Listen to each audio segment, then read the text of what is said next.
Hi, Ben. Hi, Welcome Simon. to 6 Simple Questions. So introduce yourself. That's the first one. My name's Ben Schmidt, and I have a company called Pixel Assist, and I create video photography and animation content for people. So I basically get paid to mess around with cameras for a living. And how did you become Pixel Assist? Tell us how it all happened. I was lucky enough when I was 12 to get hold of an old SLR camera, an old film Nikon, and it really piqued my interest. I'd messed around with cameras since I was even younger than that, little points and shoots, but I had this nice old Nikon and I went around taking pictures and I really loved it, really loved it. And that led to me doing a TV course at uni down in London at a place called Ravensbourne, did a specialist content creation course, and then I left university and started working straight away freelance producing content for people, photography and video wise, and then later on added animation to it. Right. And I'm going to change it slightly now to throw you off track. So Thanks. Everybody thinks you're the guy behind the camera. You're the one actually, making sure that everything works, aren't you? Yes. You're producing it. Yeah, I'm not a videographer. I'm a video producer when it comes to that side of things. Because what I do is I create a team.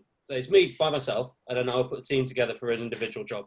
So if you need 5 people on your crew, we'll get 5 specialists in. If you need 20 people on your crew, we'll get 20 specialists in. You're not paying for an office full of people you're not paying for an office full of generalists, you're paying for a group of specialists. Yeah, great. And now, because it's the business network, at every table we always ask something personal. So we're going to go on to the personal stuff. So passions, hobbies, when you have a bit of spare time, what do you do? I really love my gardening and my cooking. So I spent the first week of lockdown building a new potting shed for my wife. And I'm expecting a new pizza oven to turn up in the next couple of days so I can practice making my Neapolitan style pizza. I'm a big guy for a reason, Simon. Oh, well, we'll look forward to that. You'll have to post some pictures on the... Oh, I will. I'll be milking that for content, don't you worry. Yeah. Now, normally, I ask if you can refer us to a podcast, but we've agreed beforehand that you don't listen to podcasts. So I'm going to recommend one to you that's on BBC Sounds, and it's Mark Steele is in town, or Mark Steele's in town.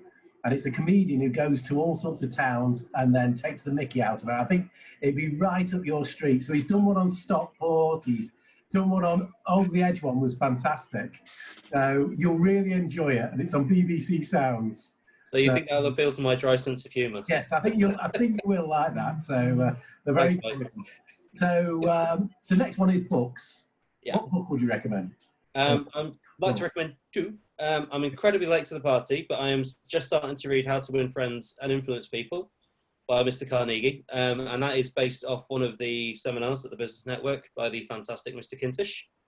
And I also have just started reading a book called Create and Prosper, How to Find Your Dream Clients and Build a Freelance Business You Love by a chap called Matthew Essam. I'm about a third of the way through, and it seems to be a pretty good book so far. And that was recommended to me by a friend and colleague. Great. Well, I've got Dale Carnegie's on my Kindle, but I'm not ready yet. So that's next on my list.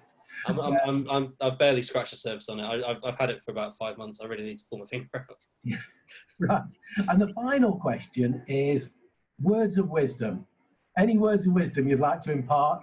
Anything that's kept you sane over this period of lockdown? I've never been sane, so that's not changed.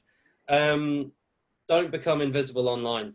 I make videos and photos and animations for a living, so I'm obviously going to say that. What I mean is don't stop posting. Don't necessarily make new content if you can't, if you don't have the resources for it, but make sure you're out there, make sure you're being seen, make sure you're engaging, using any tools you have, any content you have available, just to keep your personal and professional brand out there.